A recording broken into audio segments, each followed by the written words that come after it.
Buenas a todos. Vamos a hacer hoy ya la segunda parte del test que hicimos el otro día de celadores de los Akilecha, que lo hicimos para que sirviera de entrenamiento para, para el examen de la OPE que hay el próximo día 30. Y bueno, vamos a hacer ya esta segunda parte porque si no se nos mete encima el examen, que ya estamos a 28. Vamos a abrir en primer lugar desde la página del blog eh, la página de Oposiciones Sanidad, porque desde ahí abriremos todas las páginas y las secciones de la web y del temario de celadores online que nos servirán para la resolución de las preguntas. A ver dónde están aquí Oposiciones Sanidad. Abrimos. Como ya sabéis, desde aquí, desde este logo de todos los test online, lo abrimos y accedemos a toda la colección de test online que hay en mis páginas, de todas las categorías, de TKEs, de enfermería, de celadores, de cuidadores y de otras categorías sanitarias. Vamos al País Vasco, celadores, la OPE 2018-2019 y es el examen del 27 del 11 del 2022, el último que se ha realizado de celadores de los Akidech. Abrimos este y que es el número 260. El día anterior hicimos el 259. Bajamos hasta abajo para ver la versión para móviles de este test, que es simplemente la versión del blog, que sale muy bien en los móviles, ¿no? Vamos a cerrar esta página, esta también de todos los tests. Esto lo colocamos aquí, cerramos aquí, ya tenemos por aquí el test y por el otro lado la página de Oposiciones Sanidad para ir abriendo las pestañas y las ventanas de ayuda. Bueno, es el test de celadores, como os digo, número 260, correspondiente a las OPEs 2018-2019 de Osakidecha, Servicio Básico de Salud, turno libre, examen modelo A, el 27 del 11 de 2022, la parte 2. Ya sabéis que cuando son los exámenes largos los divido pues en la página de los test para que la gente no se canse. Entonces pues serán 110 preguntas, pues hice dos test de 55 preguntas cada uno. Y pues este que vamos a hacer ahora es de las preguntas de las 56 a las 110. Empezamos con la pregunta 56. El sufijo itis se corresponde con la definición A, medicamento, B, inflamación, C, dolor y D, célula. Bueno, es la correcta, la B, ¿no? Inflamación, itis. Hay bastantes preguntas que hacen referencia a sufijos y a prefijos de medicina en los test de oposiciones sanitarias, ¿no? Entonces, os voy a abrir aquí, vamos a ver los contenidos TKEs, contenidos celadores, contenidos de enfermería, cuidadores, ambulancieros funerarios, hospitales Montalvos y llegamos a la zona de salud, que ya lo he dicho varias veces, es los contenidos que son comunes a todas mis páginas. Y en este primer enlace está el diccionario de términos sanitarios, que precisamente hace un par de días, 2 o 3, he hecho un vídeo, porque el diccionario no es muy conocido dentro de las páginas y es el origen de mi página web, auxiliarenfermería.com, hace 20 años. Antes de los test online surgió este diccionario, que se ha ido ampliando, ahora hay más de 3.000 conceptos, pero era pequeñito, pero se ha ido ampliando. Bueno, y aquí, entre otras cosas, pues encontramos lo que estábamos hablando ahora sobre la pregunta, los prefijos. Abrimos, picamos en la letra que queramos y en este caso la P para buscar prefijos de medicina. Bajamos, aquí están, mira, prefijos de medicina ordenados alfabéticamente. Esto es muy interesante, no hace falta estudiarlo, pero sí que leerlos y que nos suenen para luego cuando nos lo pregunten en los exámenes. Asimismo, si abrimos la letra S, podemos encontrar los sufijos de medicina. Mirad, aquí Aquí deben estar, aquí, sufijos de medicina. Como veis hay menos sufijos que prefijos, pero bueno, vamos a seguir con el test. Pasamos a la siguiente pregunta, que también se refiere a sufijos. 57. El sufijo que indica que el término es referente a la mama es A, grafía, B, mastia, C, algia o D, megalia. Bueno, la respuesta correcta es la B, ¿no? Mastia. Por ejemplo, pues ginecomastia, ¿no? Que es, pues, no sé, un hombre con mamas. Bueno, pasamos a la siguiente. 58. ¿Qué siglas se corresponden a la prueba electrocardiograma?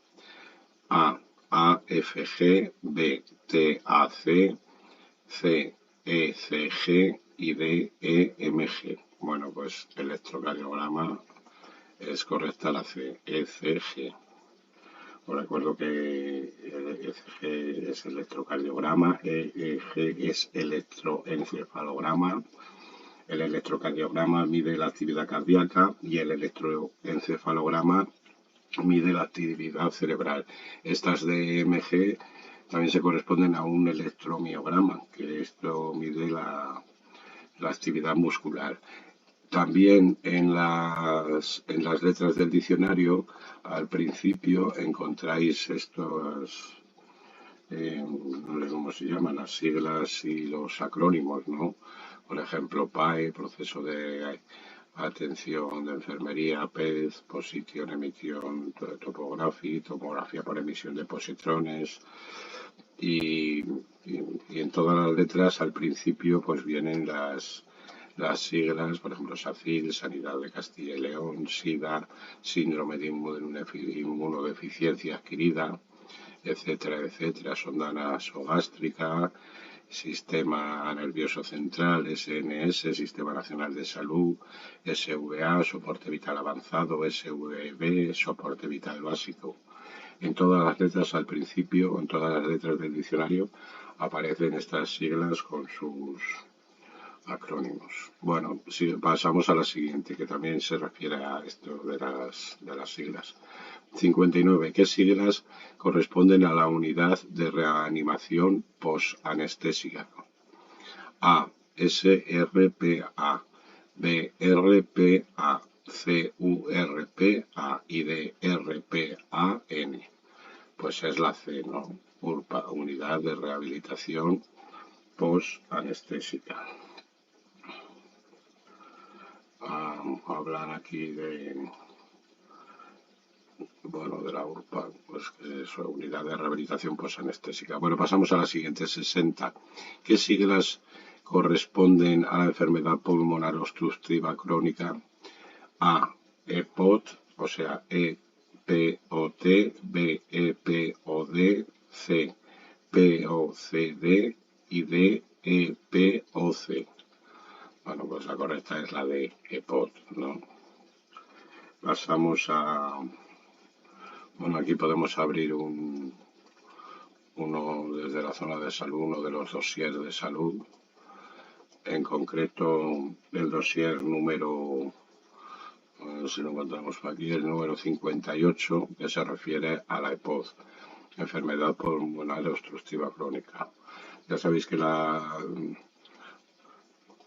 colección de dossiers sociosanitarios, bueno, pues se refieren a muchas cosas y uno pues, de ellos está dedicado a esto, a la EPOC.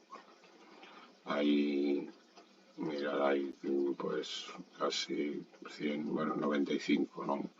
El último es la última enfermedad que ha aparecido por el virus de Nipah, que de momento está solo por ahí, por Asia, por la India, por ahí.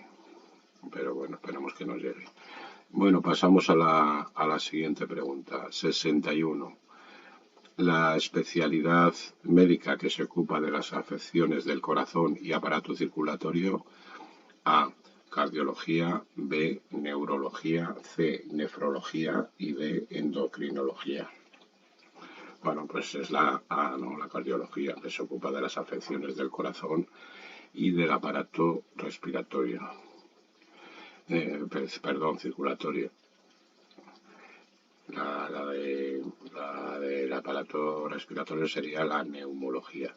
Pasamos a la 62, la especialidad médica que tiene como función llevar a la normalidad funcional y anatómica la cobertura corporal, es decir, la forma del cuerpo, es A, cirugía plástica, B, cirugía vascular, C, cirugía cardiovascular y D, cirugía general. Es la A, la cirugía plástica, ¿no?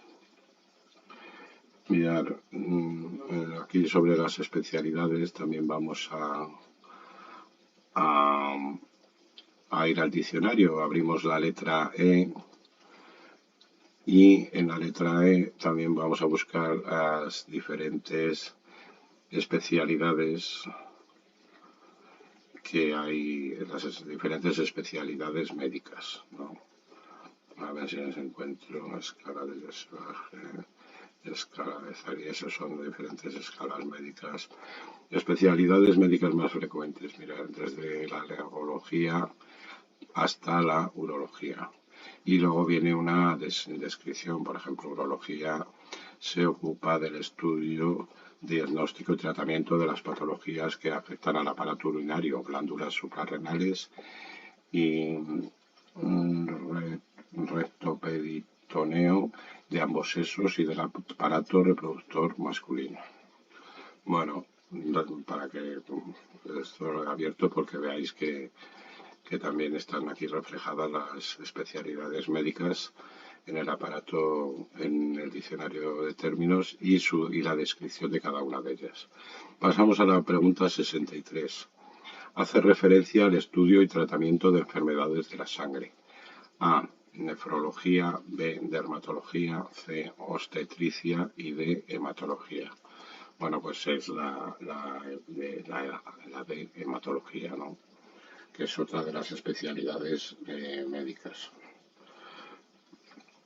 La siguiente pregunta, 64.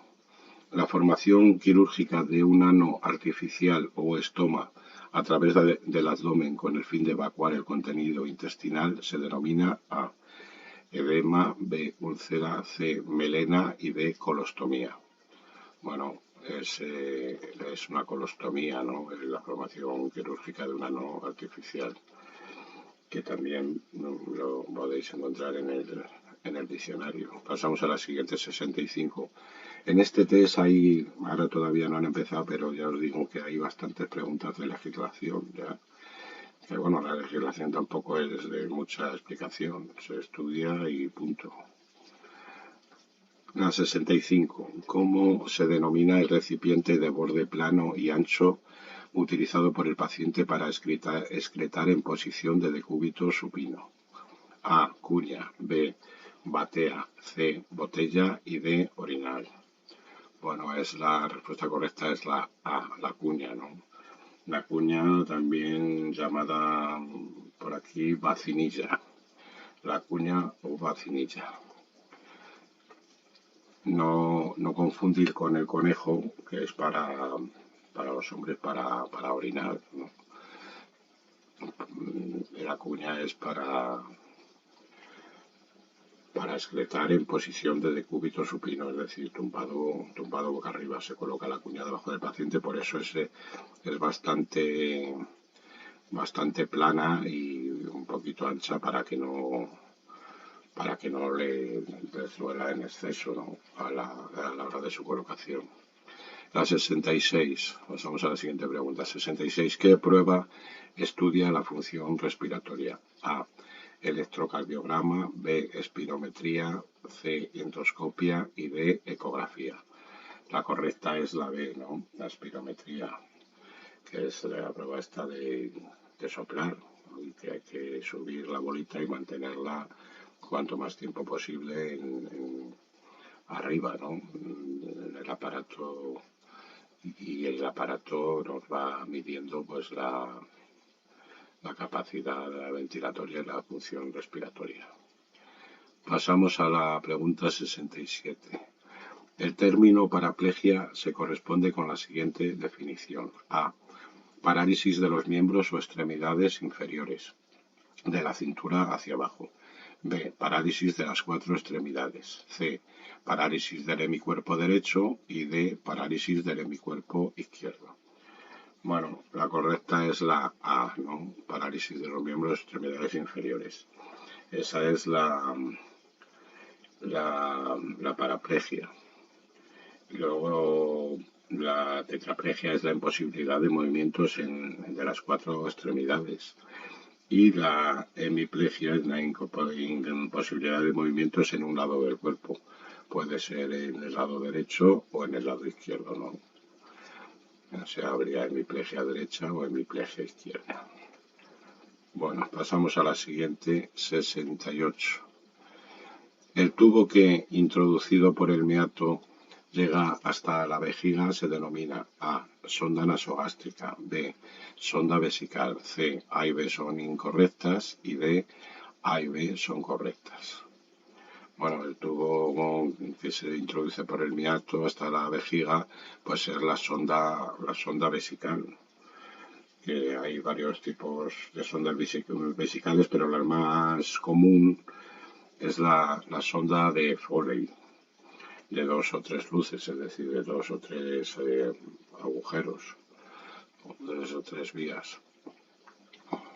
También en el diccionario, mirad, como tenemos abierta la letra S, podéis encontrar los tipos de sondas, ¿no? Supongo que vienen. Sonda, mirad, aquí estas sondas, tipos de sonda. La sonda de Foley, la sonda de gastrostomía, la sonda de Levin, sonda de Malekov, sonda de Nelaton, sonda de Pecer, sonda de Robinson, sonda de Sestaken-Blackmore para las varices esofágicas, sonda de jejunostomía, sonda nasoentérica, sonda nasogástrica, sonda overlay o de pico de flauta, sonda rectal y el nombre y por supuesto la descripción de cada una de ellas. Bueno, pasamos a la siguiente pregunta, la 69. La lesión secundaria de la piel con pérdida de sustancia muy profunda que ocupa la dermis, epidermis e hipodermis se denomina A. Herida, B. Úlcera, C. Mácula y D. Pústula. Bueno, es la B, ¿no? Eso se corresponde con una úlcera cuando ocupa dermis, epidermis e hipodermis. Esa lesión es ya una úlcera. Perdón, vamos a abrir uno de los esquemas. Vamos a abrir la sección de esquemas sanitarios y en concreto el primero de los esquemas de apuntes de salud de esta sección está dedicada a las úlceras por presión. Lo abrimos y vemos las úlceras por presión, UPP, el concepto, los factores de riesgo, la localización, los mecanismos de acción, clasificación, prevención y tratamiento en esta tabla. Luego hay más un test, la selección de test online recuperatorios sobre úlceras por presión, un vídeo del canal Opositomanía sobre la localización de las úlceras por presión, la escala de Norton, que es una de las escalas de valoración, hay varias, pero quizá esta es la más famosa, la escala de Norton para valoración, para valorar el grado el riesgo que tiene una persona para desarrollar úlceras por presión y bueno, una serie de cosas más, ¿no? Está bastante completo el esquema o esto podría ser dossier o esquema o lo que sea, lo he metido aquí por lo que sea. Bueno, pasamos a la siguiente pregunta, la 70. Cualquier suceso no esperado ni deseado que da lugar a pérdidas de la salud o lesiones a los trabajadores se denomina A. Accidente de trabajo, B. Incidente, C. A y B son correctas y D. A y B son incorrectas. Bueno, la correcta es la D, ¿no? O sea, la A, perdón, accidente de trabajo. Este es el concepto de accidente de trabajo. Cualquier suceso no esperado ni deseado que da lugar a pérdidas de la salud o lesiones a los trabajadores. Esto viene recogido en en la ley de prevención de riesgos laborales. Y luego el tema, el incidente, pues algunos lo llaman accidente blanco. Un incidente es cuando se dan todas las circunstancias para que haya un accidente, pero que al final por una serie de circunstancias no ocurre el accidente. Eso es un incidente. Cuando está a punto se dan las circunstancias para que ocurra un accidente, pero al final no llega a producirse. Pero la correcta ese es el concepto de accidente de trabajo. Pasamos a la 71. Bueno, en 71, no sé, dice así, entre las recomendaciones para la prevención de los incendios, indique la respuesta correcta. Fijaros, indique la respuesta correcta. Algunas veces nos piden la correcta y otras veces la incorrecta. En este caso, indique la respuesta correcta. A. Mantener el orden y limpieza en el lugar de trabajo. B. No fumar. C. No sobrecargar las instalaciones eléctricas. Y D. Todas son correctas. Bueno, pues esta es la D, no todas son correctas. Esas son todas, algunas, hay más, algunas de las recomendaciones para la prevención de los incendios, ¿no? Todas son correctas. Mirad, vamos a abrir el temario, que hacía mucho que no lo abríamos, o sea que ya llevamos bastante preguntas y no lo hemos abierto todavía. El temario de celadores online, que ya como os he dicho es válido para todos los servicios de salud, el temario específico. Quitamos la publicidad y en concreto vamos a ir al tema 20. El tema 20 porque se refiere a la prevención antiincendios, parte 1. Hay dos temas de prevención antiincendios, el tema 20 y el 21, la parte 1 y la parte 2. Abrimos en una nueva pestaña y aquí en concreto pues vemos al principio pues viene a lo que se refiere esta pregunta, las medidas preventivas mirad, son todas estas de aquí y entre ellas están las que vienen en la pregunta esta del test, ¿no? Aquí hay algunas más. Bueno, pasamos a la siguiente, 72. En la ley 1/2022 para la igualdad de mujeres y hombres, el acoso sexual y el acoso por razón de sexo tendrán la consideración de, indique la respuesta correcta. A. Falta disciplinaria leve. B. No se considera falta disciplinaria. C. Falta disciplinaria muy grave. Y D. Falta disciplinaria grave. Bueno, es la C, ¿no? Falta disciplinaria muy grave. Bueno, esto es legislación, tampoco os voy a explicar. En concreto, la pregunta se refiere a la Ley 1/2022 de 3 de marzo de segunda modificación de la Ley para la Igualdad de Mujeres y Hombres. Esta es una normativa, una ley del País Vasco, de Euskadi. Luego, a nivel estatal, está la Ley Orgánica 3/2007 de 22 de marzo para la igualdad efectiva de mujeres y hombres. Ya sabéis que hay legislación estatal y autonómica sobre la mayoría de las cosas. Vamos a abrir el apartado aquí desde la zona de salud de legislación. Aquí, no, perdón. Vamos a abrirlo así en una pestaña nueva. Legislación sanitaria. Que aquí hay una serie de enlaces y descripciones de la legislación sanitaria relacionada con la salud, legislación en materia sanitaria a nivel estatal, el estatuto marco, etcétera, etcétera, ¿no? Pero ya os digo que la legislación, pues, tendréis que estudiar cada una, la del centro, la del servicio de salud de la comunidad autónoma a la que os presentéis, porque ya os digo que sobre la mayoría de las cosas hay legislación no solo estatal, sino también autonómica.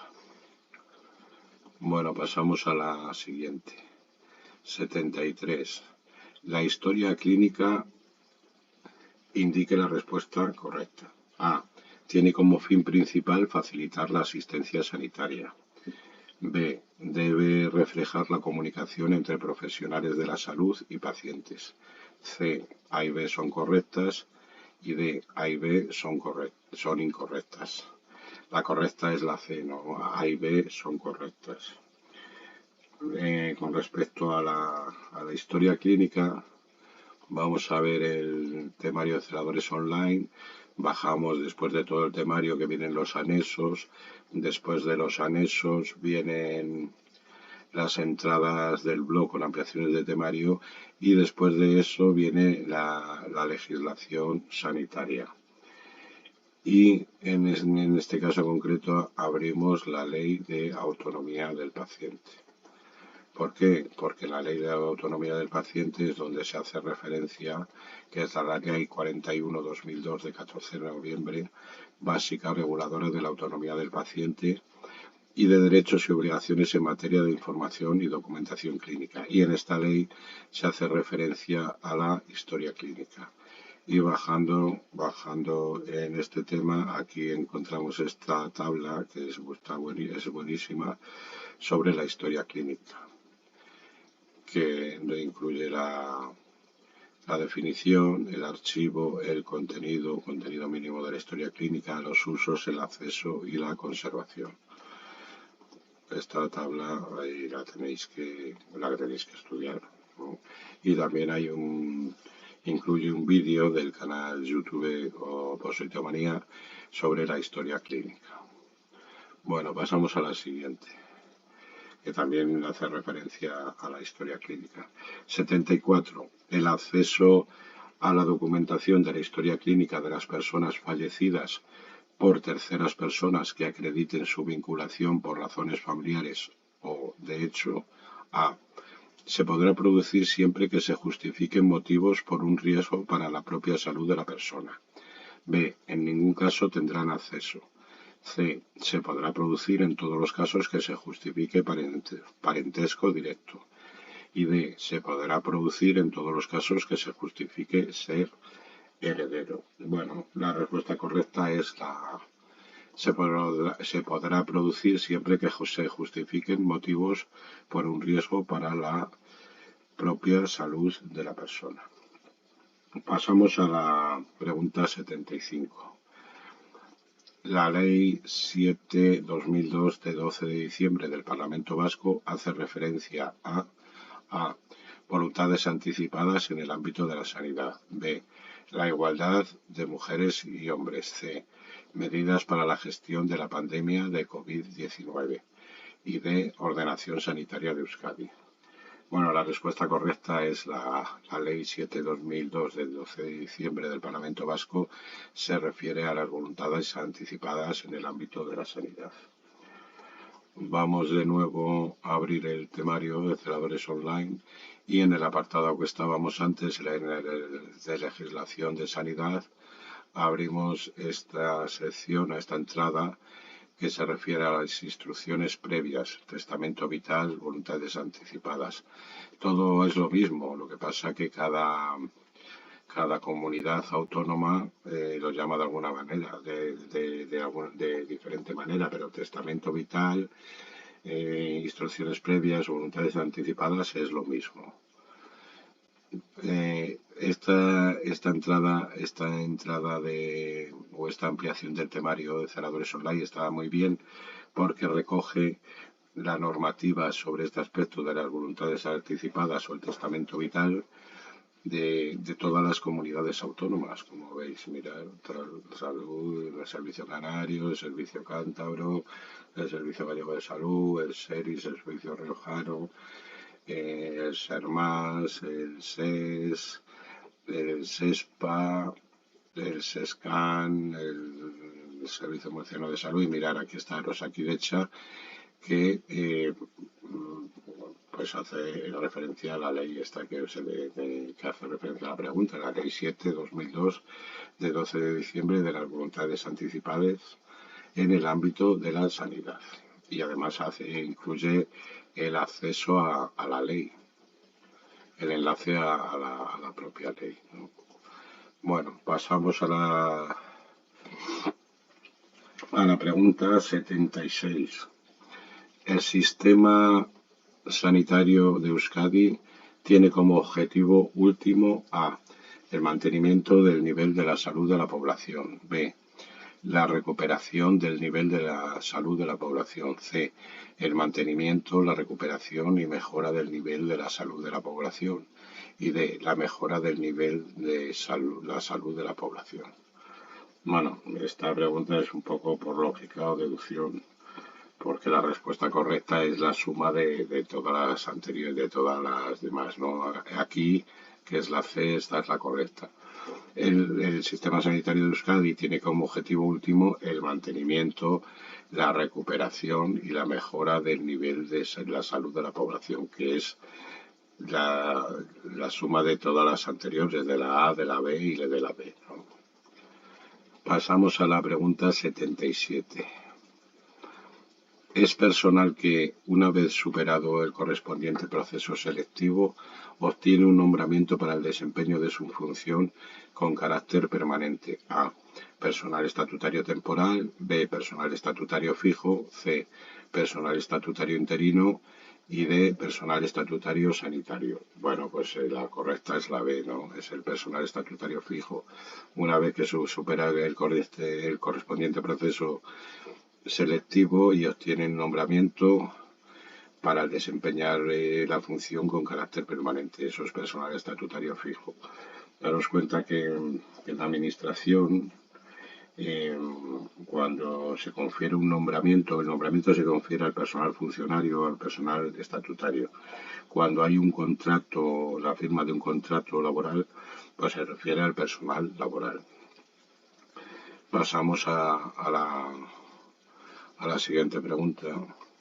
78. Atendiendo al nivel académico, el personal estatutario sanitario se clasifica a personal con formación en posgrado o doctorado, personal de formación universitaria y personal de formación profesional. B.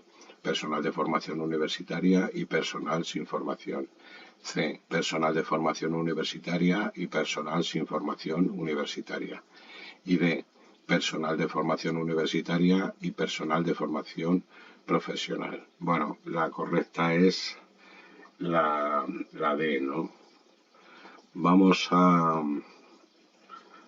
a abrir desde aquí, desde Oposiciones Sanidad, también en la zona de salud, la sección esta de personal estatutario. Y aquí veis, comienza la sección o la página con una descripción de lo que es el personal estatutario. Y luego aquí está la tabla, que es también, aquí está marcado celadores online, del temario de celadores online, actualizado al 2022, porque ha variado, sobre la clasificación del personal estatutario. Y hay de diferentes tipos de clasificación, pero en referencia por el nivel de titulación, a ver cómo decía la pregunta, atendiendo al nivel académico. El personal estatutario sanitario se clasifica, y la respuesta correcta es en personal de formación universitaria y personal de formación profesional. Pero vamos a ver, ojo, porque vamos a ver dónde está el personal estatutario.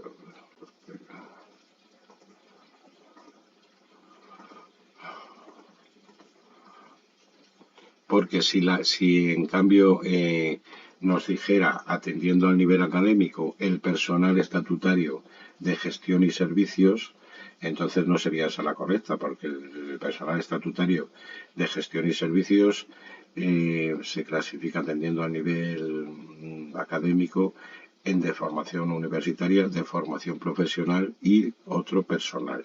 Pero pero como la pregunta se refiere al personal estatutario sanitario, pues ahí, atendiendo a la formación, solo es de formación universitaria o de formación profesional.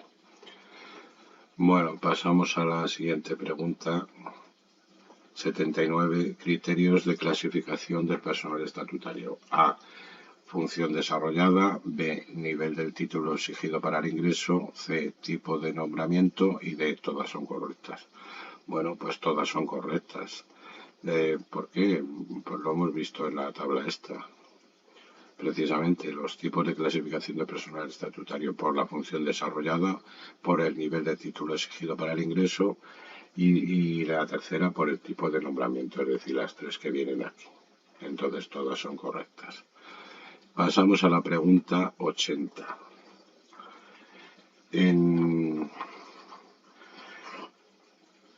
En Osakidetza, para los turnos nocturnos en régimen permanente, las horas efectivas de trabajo anuales serán A. 1447, B. 1492, C. 1592 y D. 1547. Bueno, la respuesta correcta es la A. Bueno, esto es según la normativa del Servicio Vasco de Salud. Cada servicio de salud tiene una normativa, pero en general el personal estatutario os diré que se rige por un cómputo horario anual, lo que se llama jornada. Un cómputo horario anual quiere decir que tienes un número de horas que realizar a lo largo del año, en este caso, y que luego, pues, la distribución muchas veces no es uniforme, es decir, unos meses puedes trabajar bastantes más horas y otros meses bastantes menos y tener bastantes más libranzas, pero al final, anualmente tienes que llegar a ese número de horas. Y también, pues, disponemos tenemos lo que se llama la jornada ponderada. ¿A qué se refiere esto de la jornada ponderada? Bueno, pues es una tabla que en función del número de horas que hagas al año, no, en función del número de noches que hagas al año, pues van variando las horas de trabajo que tengas que hacer, hasta que llega un momento en que haces todas las noches posibles, que en este caso en el Osakidetza serían 144 noches, ahí le sobran 7 horas, que sería la jornada eh, teórica, pero luego al realizar no puedes hacer 1444 si estás 1447 horas si estás en turno fijo nocturno, porque las noches son de 10 horas, entonces podrías hacer 1440. Esas 7 horas sobran. Eso es lo que se llama jornada teórica y luego la jornada a realizar serían 1440. Bueno, no sé si os estoy aclarando algo o por el contrario os estoy liando más. Pero bueno, que sepáis que hay un cómputo horario anual. Al final del año tienes que hacer tantas horas. Unos meses puedes hacer más, otros meses menos, pero al final tienes que llegar a esas horas. Y lo de la jornada ponderada es que en función del número de noches, digamos que cuantas más noches hagas, menos horas haces. Tampoco varía mucho, pero bueno, es lo que se llama la jornada ponderada. Pasamos a la pregunta 81.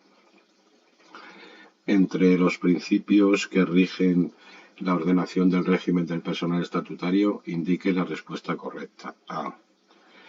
Igualdad, mérito, capacidad y publicidad en el acceso a la condición de personal estatutario. B. Estabilidad en el empleo y en el mantenimiento de la condición de personal estatutario fijo. C. A y B son incorrectas. D. A y B son correctas. Bueno, la correcta es la B, ¿no? A y B son correctas. Esto, bueno, se refiere al personal estatutario, pero digamos que vale para toda la función pública. Los principios de igualdad, mérito, capacidad y publicidad, también la de estabilidad en el empleo y en el mantenimiento de la condición de personal estatutario fijo. Esto vale para toda la función pública, tanto para el acceso al personal funcionario o al acceso a ser personal laboral de la administración. Pasamos a la pregunta 82. Cuando la duración de la jornada exceda de 6 horas continuadas, existirá un periodo de descanso de A. 10 minutos, B. 15 minutos, C. 20 minutos y D. 30 minutos. Bueno, la respuesta correcta es B. 15 minutos.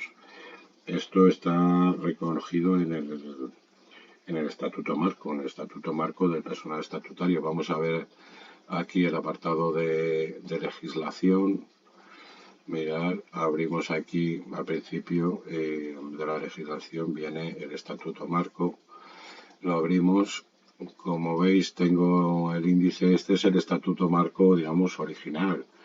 La Ley 55/2003 del 16 de diciembre. Pero ha habido muchas modificaciones, etcétera, y yo siempre tengo aquí el enlace.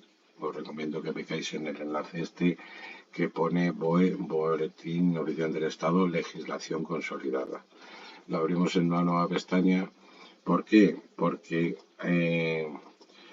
la legislación consolidada, ya os lo he dicho en otros test, es la legislación, incluye todas las modificaciones que ha habido en esa ley. Fijaros que en este desplegable de aquí viene todas las modificaciones que ha habido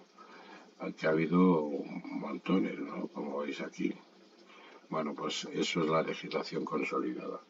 Y dentro del Estatuto Marco de la legislación consolidada, pues vemos que eso viene en el artículo 50, lo que se refiere a la pregunta esta, que es la pausa, se refiere el artículo 50 a la pausa en el trabajo. Dice, siempre que la duración de una jornada exceda de 6 horas continuadas, deberá establecerse un periodo de descanso durante la misma de duración no inferior a 15 minutos. No inferior, es decir, puede ser más. Digamos que en el SACIR está establecido en 20 minutos.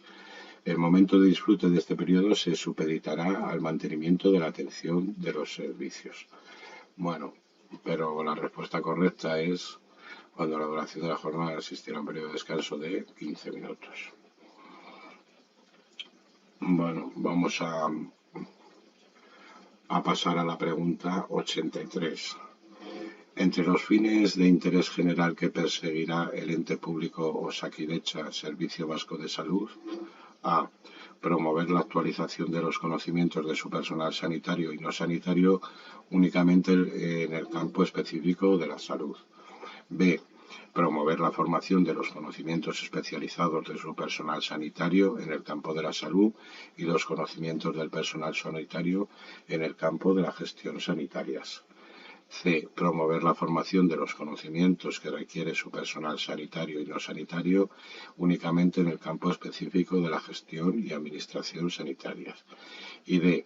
Promover la formación y actualización de los conocimientos especializados que requiere su personal sanitario y no sanitario, tanto en el campo específico de la salud como en los de la gestión y administración sanitarias. Bueno, la correcta es la D, ¿no? Incluso yo pues no sé de legislación básica vasca, ni he leído los fines del ente público Osakidetza, Servicio Vasco de Salud, pero ya por la redacción, pues lo deduces, ¿no? Esta la que mejor redactada está. Es decir, que es la que más sentido tiene. ¿Cuáles son los fines de interés general que perseguirá el ente público Osakidetza? Uno de los fines, pues promover la formación y actualización de los conocimientos especializados que requiere su personal sanitario y también no sanitario, tanto en el campo específico de la salud como en los de la gestión y administración sanitarias. El específico de la salud para el personal sanitario y los campos de gestión y administración sanitarias para el personal no sanitario. Bueno, pero ya os digo que esto es legislación y lo que hay que hacer es estudiarla. 84. Pasamos al 84. El documento de voluntades anticipadas puede ser modificado El documento de voluntades anticipadas puede ser modificado. A. Puede ser revocado pero no modificado. B. En cualquier momento por la persona otorgante siempre que no haya sido judicialmente incapacitada. C. En cualquier momento por la persona otorgante aunque haya sido judicialmente incapacitada. Y D. Todas las respuestas son correctas. Bueno, la correcta es la B, ¿no? Puede ser modificado en cualquier momento por la persona otorgante siempre que no haya sido judicialmente incapacitada. No solamente puede ser modificado, sino puede ser revocado. Os vuelvo a remitir al tema este de celadores online, a la entrada del blog sobre el testamento vital y las voluntades anticipadas, que hace referencia a toda la normativa de las diferentes comunidades autónomas. Bueno, lógicamente aquí solo os interesa la legislación de Euskadi, pero de los aquí de hecha, pero bueno, para los que os presentéis a otros servicios de salud, que sepáis que existe esa entrada, esa ampliación del temario de celadores online y que recoge, que muy de agradecer, porque si no tienes que andar buscando la legislación sobre un tema concreto de todas las comunidades, aquí está ya recogida y agrupada toda la legislación referente al testamento vital o voluntades anticipadas de los diferentes servicios de salud, de los 17 servicios de salud. Bueno, pasamos a la pregunta 85. En caso de accidente biológico, indique la respuesta correcta. A. No retire el objeto punzante. B. Se debe limpiar la herida con agua y restregar hasta que deje de sangrar. C. Se debe limpiar la herida induciendo el sangrado y sin restregar. Y D. En caso de salpicadura a mucosas debemos lavar la zona utilizando povidona yodada. Bueno, la respuesta correcta es la C, ¿no? Se debe limpiar la herida induciendo al sangrado y sin restregar. Vamos a abrir una nueva sección, en este caso de los contenidos de enfermería. Vamos a abrir los protocolos y dentro de los protocolos de enfermería pues nos vamos a la parte final donde hay unos enlaces sobre recomendaciones generales y de salud laboral para el personal de enfermería. ¿Por qué abro esto de Enfermería Montalvos? Pues por una sencilla razón, porque viene aquí una tabla de accidente biológico y lo que hay que hacer y lo que no hay que hacer, ¿no? Está muy bien. Y viene pues precisamente aquí encontráis la respuesta a esta pregunta. Lo que hay que hacer en caso de accidente biológico: se debe limpiar la herida induciendo el sangrado y sin restregar. Bueno, pasamos a la siguiente, 86. Para la prevención de los riesgos ergonómicos en la movilización de pacientes, indique la respuesta incorrecta. Os recuerdo, cuando os pregunten y cuando os digan incorrecta o correcta, en este caso nos piden la respuesta incorrecta para la prevención de los riesgos ergonómicos en la movilización de pacientes. A. Es preferible la movilización manual que utilizar medios mecánicos aunque se disponga de ellos. B. A la hora de la movilización hay que acercarse al paciente. C. Se debe mantener la espalda recta. Y D. Se deben flexionar las piernas, mantener los pies separados y uno más adelantado que el otro y en la dirección del movimiento. Aquí nos dicen que es incorrecto. Y lo incorrecto es esto, ¿no? Pues es preferible la movilización manual que utilizar medios mecánicos aunque se disponga de ellos. Pues si se dispone de medios mecánicos, pues hay que usarlos, ¿no? Por eso es incorrecto. Yo que llevo ya 30 años de servicio, ya eso habré aburrido, ya lo habré dicho más veces. Llevo ya más de 30 años, pues he visto la evolución esta en la movilización de pacientes y cómo se han ido incorporando las grúas en los hospitales y las reticencias que había, que me incluyo yo, que yo también tenía reticencias, porque muchos queríamos seguir con el método tradicional de cogerlos y movilizar a los pacientes con la entremetida. ¿Por qué? Bueno, pues porque parece que tardábamos menos, porque no nos acostumbrábamos a los cachivaches esos de las grúas y tal, cuando en realidad, bueno, pues es un avance y sobre todo te cuidas proteges la espalda mucho, ¿no? Pero bueno, siempre que hay cambios, hay reticencias en los cambios. Bueno, por eso esa es la respuesta incorrecta, ¿no? Y todas las demás, estas tres son correctas. A la hora de movilización hay que acercarse al paciente, es correcto, se debe mantener la espalda recta, es correcto, se debe flexionar las piernas, mantener los pies separados y uno más adelantado que el otro y en la dirección del movimiento, eso también es correcto. Bueno, pasamos a la pregunta 87. La rotulación fija recogida en el tercer plan de normalización del uso del euskera en Osakidetza. La rotulación fija, tanto externa como interna en general, ha de estar en las dos lenguas oficiales, correctamente escrita y dando prioridad al euskera. B. Si la grafía del texto es muy similar en euskera y castellano, pediatría, ambulancia, los rótulos deben aparecer únicamente en euskera. C. A y B son ciertas y D. La rotulación fija, tanto externa como interna en general, ha de estar en las dos lenguas oficiales, correctamente escrita y dando prioridad al castellano. Bueno, la respuesta correcta es la C, ¿no? A y B son ciertas.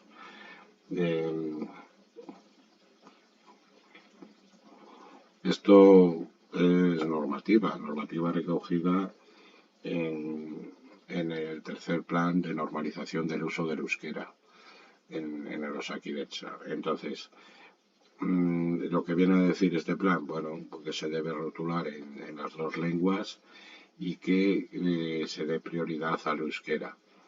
Y que si es todo en euskera es muy parecido al castellano, la palabra en concreto, pues que se deje solo en euskera y ya está. Seguimos. La 88. Indique la respuesta correcta. A. En la recepción de pacientes, el personal expresará siempre el saludo y primera frase en su lengua materna y posteriormente en el idioma elegido por el paciente. B. En la recepción de pacientes, el personal expresará siempre el saludo y primera frase en castellano y posteriormente en el idioma elegido por el paciente. C. En la recepción de pacientes, el personal expresará siempre el saludo y primera frase en euskera y posteriormente en el idioma elegido por el paciente.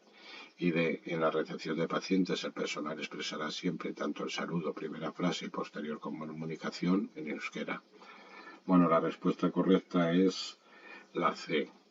¿Y por qué la C? Pues porque viene así recogido en el plan, en lo que os he dicho, en el tercer plan de normalización del uso del euskera en Osakidetza.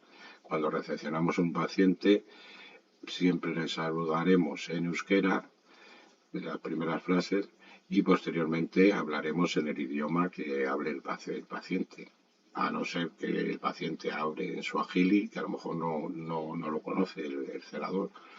Eso no lo han desarrollado ahí en el plan ese, pero bueno. Porque se supone que el idioma elegido por el paciente no podrá elegir cualquier idioma, elegirá solo entre castellano e euskera. Pero bueno, pasamos a lo siguiente. Ya os digo que esto es normativa y hay que estudiarla. Otra relativa a la rotulación. 89. La rotulación general dirigida a las personas trabajadoras. A. Debe estar en una de las lenguas oficiales y correctamente escrita. B. Debe estar correctamente escrita y solo en una lengua oficial a elección del servicio. C. Debe estar en las dos lenguas oficiales, correctamente escrita y dando prioridad al castellano. B, C, o sea, D, debe estar en las dos lenguas oficiales, correctamente escrita y dando prioridad al euskera. Bueno, la correcta es la D, ¿no? Esto es porque este se refiere a la rotulación general dirigida a las personas trabajadoras que siguen los mismos criterios que la rotulación general en el hospital, ¿no? Debe estar en las dos lenguas oficiales, es decir, español y euskera, y correctamente escrita y dando prioridad al euskera, es decir, que está en euskera, se escribe en la parte de arriba, como digamos en negrita, y luego por debajo en castellano más pequeño o sin estar en negrita, pues abajo, ¿no? La traducción al castellano. Pasamos a la pregunta 90. El principio de universalidad que recoge el Plan de Salud de Euskadi alude a acceso universal a servicios de atención sanitaria de calidad, de protección, prevención y promoción de la salud para todas las personas que viven en Euskadi.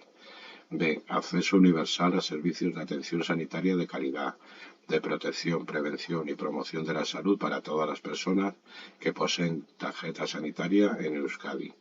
C. Acceso universal a servicios de atención sanitaria de calidad, de protección, prevención y promoción de la salud para todas las personas nacidas en Euskadi. Y D. Todas son incorrectas. Bueno, pues esto está recogido en el Plan de Salud para Euskadi, pues hay que estudiar el Plan de Salud para Euskadi. ¿Y qué recoge? Pues la alternativa A, que el acceso universal a servicios de atención sanitaria de calidad, de protección, prevención y promoción de la salud para todas las personas que viven en Euskadi, es decir, se establece el criterio de residencia, no que tengan tarjeta sanitaria ni que sean nacidas allí, sino el criterio de residencia para el principio de universalidad. Pasamos a la pregunta 91, que es el plan INOZ. A. Plan de vigilancia y control de las enfermedades de transmisión sexual. B. Plan de vigilancia y control de las infecciones nosocomiales. C. Plan de vigilancia y control de las infecciones tropicales. Y D. Plan de vigilancia y control de las enfermedades mentales. Bueno, la correcta es la B, ¿no? El plan INOZ es el plan de vigilancia y control de las infecciones nosocomiales y se creó en 1990. El plan INOZ que integra el conjunto de actividades realizadas para preservar y controlar la infección nosocomial. Las infecciones nosocomiales son un problema grave en los hospitales, ya lo hemos visto en algunas preguntas, en otros test, que son las infecciones que se originan en el propio hospital, es decir, que el paciente cuando ingresa no tiene esa infección, se la coge en el propio hospital.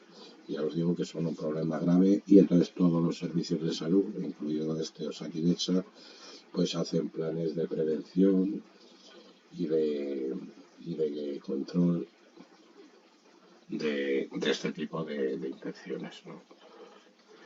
Bueno, pasamos a la pregunta 92. Las administraciones públicas han de garantizar a las víctimas de acoso sexual a. El derecho a una atención gratuita. B. El derecho a una atención accesible y de calidad. C. El derecho a una atención integral. Y D. Todas las respuestas son correctas. Bueno, pues esto sale un poco. La correcta es la D, no todas son correctas. Esto es un poco de lógica, ¿no? Que se debe garantizar una atención gratuita, accesible y de calidad e integral a las víctimas de acoso sexual. 93. Promover unas relaciones correctas y ser cortés en el trato es parte de la prevención de A. Riesgos biológicos, riesgos psicosociales, C. Riesgos químicos y D. Riesgos económicos. Bueno, pues esta también la sacamos por deducción, ¿no? Es la B, ¿no? Riesgos psicosociales, porque ¿qué tiene que ver los biológicos, químicos o los ergonómicos con mantener unas relaciones correctas y ser cortés en el trato? Pues es parte de la prevención de los riesgos psicosociales. La alternativa B es la correcta. Pasamos a la 94, que ya llevamos, justamente ahora vamos a hacer 1 hora de test, y ya estoy cansado. 94. No es un derecho de las personas en sus relaciones asistenciales a. Negarse al tratamiento, aunque esto pudiera perjudicar su salud o conducirle a la muerte. B. Toda intervención terapéutica se realizará con su consentimiento libre y voluntario. C. Ser tratado con respeto y corrección en un clima de seguridad y confianza. Y D. A ser trasladadas en ambulancia siempre que así lo soliciten. Vamos a ver. La respuesta correcta, que no es un derecho de las personas en sus relaciones asistenciales, es la de a ser trasladadas en ambulancia siempre que así lo soliciten. Es decir, las ambulancias no las pedimos nosotros, aunque muchas veces los pacientes sí, los familiares sobre todo, dicen, que le pongan a mi padre o a mi madre o a mi abuelo o a mi hermano una ambulancia. Bueno, las ambulancias el traslado de una ambulancia es una prescripción facultativa.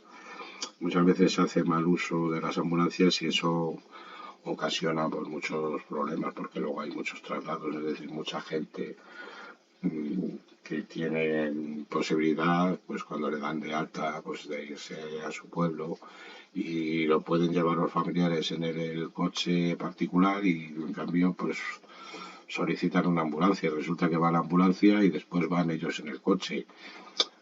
Si el paciente debe ir pues en camilla, pues claro, lógicamente tendrá que ir a la ambulancia, pero muchos enfermos van sentados y van igual de sentados en la ambulancia que en su coche particular. Y ya os digo que muchas veces va a la ambulancia y el coche de los familiares detrás o delante.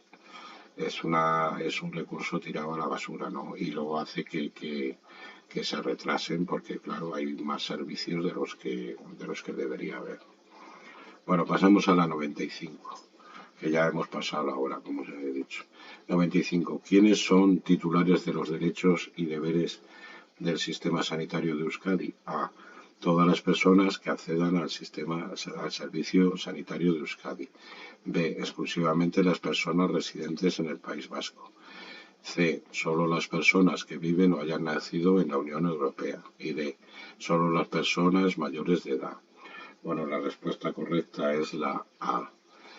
Son titulares de los derechos y deberes del sistema sanitario de Euskadi todas las personas que accedan al servicio sanitario de Euskadi. Pasamos a la 96. Todas las personas que presten sus servicios en el Servicio Vasco de Salud están vinculadas al respeto y cumplimiento de los derechos y deberes del sistema sanitario de Euskadi. A. No, solo el personal de medicina y enfermería. B. No, solo el personal fijo. C. No, solo el personal sustituto. Y D. Sí, todas. Bueno, pues esto es de lógica, ¿no? Pues todas. Todo el personal del servicio de salud pues está vinculados al respeto y cumplimiento de los derechos y deberes del sistema sanitario de Euskadi, ¿no? Como todo el mundo, como esto ocurre con lo del secreto profesional, ¿no? Que afecta a todo el personal, tanto sanitario como no sanitario, que muchas veces se piensa que el secreto profesional solo afecta al personal sanitario, no, afecta a todo el personal, tanto sanitario como no sanitario. Pasamos a la pregunta 97. ¿Quiénes están sujetos al deber de confidencialidad de datos? A. Solo el personal del servicio de archivos y documentación. B. Solo el personal facultativo. C. Solo el servicio de admisión. Y D. Los responsables y encargados del tratamiento de datos, así como todas las personas que intervengan en cualquier fase. Bueno, pues es la D, ¿no? Tanto los responsables encargados del tratamiento de datos, así como todas las personas que intervengan en las fases del proceso. Están sujetos al deber de confidencialidad de datos. Esto pues viene recogido en la Ley de Protección de Datos, ¿no? Pasamos a la pregunta 98. ¿Cuándo cesa el deber de confidencialidad de datos? A. Cuando cese la relación con el servicio. B. Cuando fallezca la persona. C. No finaliza aunque se cese en el puesto. Y D. Cuando el paciente cambia de médico. La respuesta correcta es que no, la C. No finaliza aunque se cese en el puesto. Y esto pues también viene recogido en la Ley de Protección de Datos. Pasamos a la penúltima pregunta. Entre las líneas transversales de la estrategia de atención sociosanitaria de Euskadi se encuentran A. Digitalización, B. Comunicación, información, C. Equidad y D. Todas son correctas. Pues todas son correctas. Aquí muchas veces cuando no sepáis una pregunta y venga al final lo de todas son correctas, pues suele ser acertada, ¿no? Todas son correctas. Pero esto ya es cuando no tengáis ni idea y os queráis arriesgar a fallar y a que os penalicen, ¿no? Pero bueno, esto es de lógica, ¿no? Está hablando de las líneas transversales de la estrategia de atención sociosanitaria de Euskadi.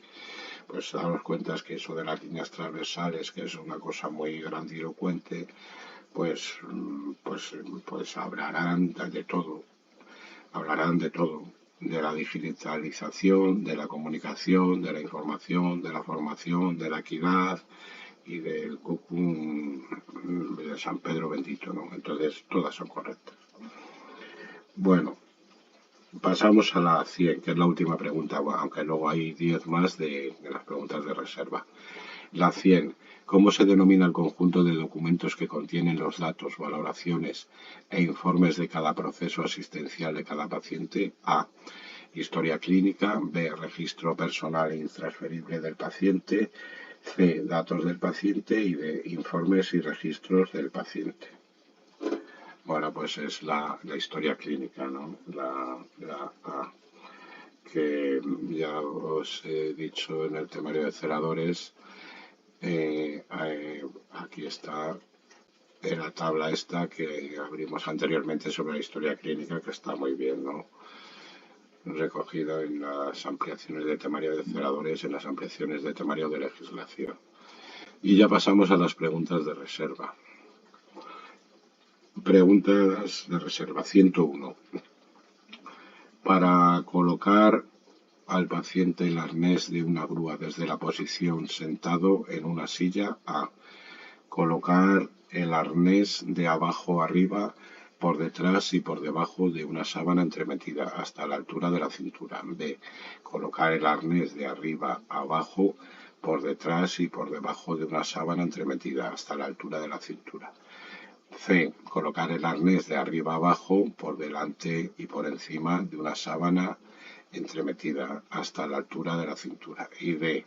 Colocar el arnés de abajo arriba, por delante y por encima de una sábana entremetida hasta la altura de la cintura. Bueno, esto es cómo colocamos el arnés a un paciente que está sentado, ¿no? El arnés de la grúa. Bueno, pues la A y la D ya la descartamos. De abajo a arriba, ¿no? Hay que colocarlo de arriba abajo. Entonces ya serían la B o la C. ¿Y cuál es de las dos?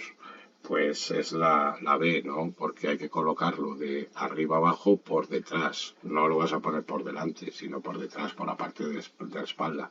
Y por debajo de una sábana entremetida, hasta la altura de la cintura. Volvemos al temario de celadores. No, aquí no vamos al temario de celadores. Vamos a ir a los esquemas, a ver si os encuentro por aquí. Mira, esquemas. Madre mía, esquemas de apuntes de salud y vamos al esquema último, que es el esquema 22, que es en el protocolo de uso de grúas ortopédicas. Esto yo lo he dejado, ya lo he dicho. Y bueno, y es que aquí viene la definición, objetivo, los recursos materiales humanos, la preparación del personal y del paciente y el procedimiento de actuación. Y en el procedimiento de actuación, mirad esta imagen, la figura 5. Aquí vemos cómo se coloca el arnés desde la posición de sentado. Y aquí en decúbito, cuando el paciente está en decúbito supino. A esta imagen es a la que se refiere la pregunta, ¿no? Se coloca de arriba a abajo y por la parte de la espalda y con la entremetida entre el paciente y el arnés. Bueno, pasamos a la pregunta 102. El ámbito de los consejos de participación comunitaria es, indique la respuesta correcta. A, la comunidad autónoma. B, cada área de salud. C, A y B son correctas y D, A y B son incorrectas. Bueno, la correcta es la C, A y B son correctas, ¿no? El ámbito de participación comunitaria es a través de los consejos de salud, ya sea de área, los consejos regionales o locales de salud. Luego las respuestas A y B son correctas, ¿no? Ese es el ámbito, tanto puede ser tanto la comunidad autónoma o cada área de salud. Pasamos a la pregunta 103. El término taquicardia hace referencia a aceleración del ritmo cardíaco, B, disminución del ritmo cardíaco, C, aceleración de la frecuencia respiratoria y D, disminución de la frecuencia respiratoria. Bueno, la correcta es la A, ¿no? Taquicardia es la aceleración del ritmo cardíaco. Esto lo podéis ver en el diccionario que hemos abierto, ¿no? Y luego la disminución del ritmo cardíaco sería la bradicardia, la aceleración de la frecuencia respiratoria sería la taquipnea y la disminución de la frecuencia respiratoria sería la bradipnea. Si no me equivoco, lo estoy diciendo eso, pero bueno, la respuesta correcta es la A. Taquicardia se refiere a la aceleración del ritmo cardíaco. Pasamos a la 104. Respecto a la prohibición del tratamiento de datos cuya finalidad sea identificar la confesión religiosa, A. Requiere el consentimiento del afectado para levantar su prohibición. B. No requiere el consentimiento del afectado para levantar su prohibición. C. Requiere el consentimiento recogido ante notario para levantar la prohibición. Y D. No bastará solo con el consentimiento del afectado para levantar su prohibición. Bueno, la correcta es la D. No bastará solo con el consentimiento del afectado para levantar su prohibición. Es decir, que ni aun con autorización, ni aun con autorización del interesado, se puede revelar identificar la confesión religiosa de una persona, ¿no? Esto es lo que se desprende. ¿Y dónde está recogido? Pues en la ley de protección de datos. Pasamos a la 105. Las mujeres embarazadas pueden decidir sobre las intervenciones no necesarias desde el punto de vista clínico antes del parto. A. No, nunca. B. Sí, siempre que no supongan un riesgo para la salud, ni suya ni la del niño. B. O sea, C. Sí, pueden decidir sobre todo tipo de intervenciones. Y D. No, solo pueden decidir sobre las intervenciones sanitarias. Bueno, pues la correcta es la B, ¿no? Es un poco de lógica. Sí, siempre que no suponga un riesgo para la salud, ni suya ni la del niño. O niña. O niñe. Bueno, 106. Entre las actividades del grupo de trabajo de higiene de manos destacan A. La puesta en marcha de la campaña de higiene de manos en Osakidetza. B. La formación de referentes en higiene de manos. C. La participación el 5 de mayo en el Día Mundial de la Higiene de Manos. Y D. Todas son correctas. Bueno, pues esto también es de lógica, ¿no? Son todas correctas, ¿no? Los grupos de higiene de manos existen en todos los servicios de salud, pero incluso se va desglosando incluso en los hospitales.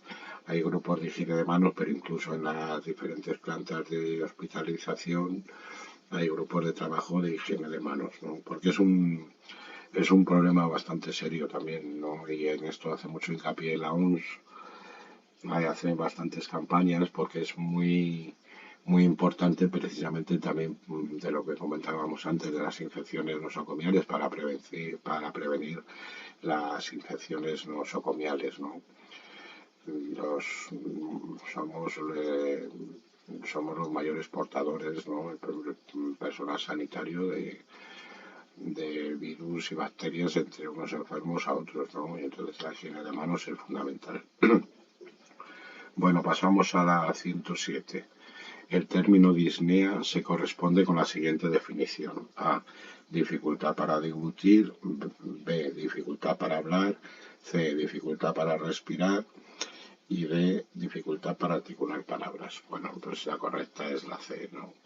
dificultad para respirar, disnea. Eupnea es una respiración buena, ¿no? De calidad, euneica. Y disneica es respiración dificultosa. Esto lo podéis ver en el diccionario, ¿no? No, estos son los dosieres, a ver si encuentro el diccionario porque tengo tantas cosas abiertas. Bueno, no lo encuentro, aquí está, diccionario. Pero bueno, ya os digo, en este test no lo he dicho, mira que lo repito muchas veces. Todas estas páginas que os he abierto, pues os dejo los enlaces en la descripción del vídeo, ¿no? Pasamos a la 108. ¿Cómo se denomina el carro que sirve para el depósito del material sanitario necesario para realizar las curas a los pacientes? A. Carro de curas. B.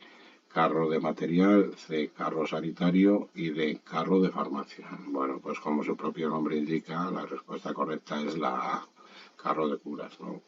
Dice, ¿cómo se denomina el carro de curas? Pues carro de curas. Pasamos a la 109. La sujeción abdominal de las correas de sujeción A se puede instalar antes o después de que el paciente se haya acostado. B. Se debe instalar siempre antes de que el paciente se acueste. C. Se debe instalar siempre después de que el paciente se acueste. Y D. Se debe instalar con la cama vacía. Bueno, la correcta es la A, ¿no? Se puede instalar antes o después de que el paciente se haya acostado. Vamos al temario de celadores online, las entradas blog con ampliaciones del temario y los tipos de contención o estrategias ante un paciente agitado. Y aquí viene. Eh, ¿Por qué se pueden poner las correas de sujeción? Vamos a ver, la sujeción abdominal debe ir por un lado sujeta a la cama, que esto es lo que podemos poner antes de que el paciente se acueste, ¿no?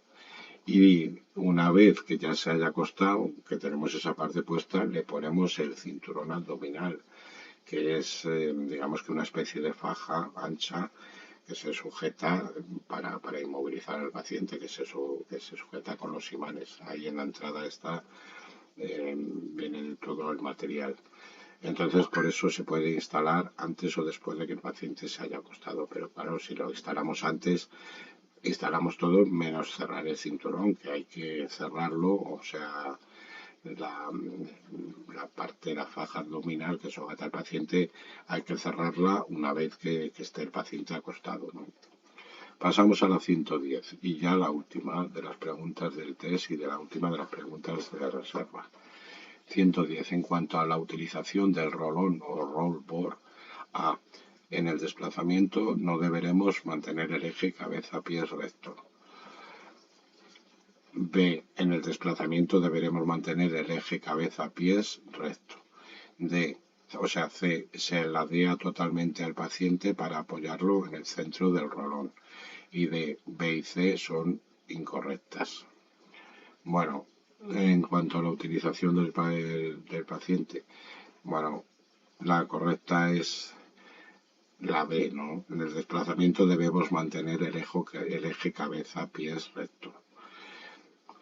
La C se ladea totalmente al paciente para apoyarlo en el centro del rolón. Es que no se ladea totalmente, sino que se ladea un poco para poderlo o introducir el rolón o subir al paciente dentro del rolón o rollboard, ¿no? Pero no hace falta ponerlo de lado totalmente. La respuesta correcta es la B, que en el desplazamiento deberemos mantener el eje cabeza-pies recto. Y ya hemos acabado. Espero que los que os examináis el día 30, que es pasado mañana, tengáis suerte y este test, junto con el que hicimos hace 5 o 6 días, pues os sirva de ayuda, porque ya sabéis que tanto Sakidecha como cualquier otro servicio de salud, la verdad que repiten también preguntas de unas convocatorias a otras y sobre todo para que veáis cómo es la orientación y cómo van los exámenes de ese servicio de salud, ¿no? Venga, un saludo y hasta el próximo test. Adiós.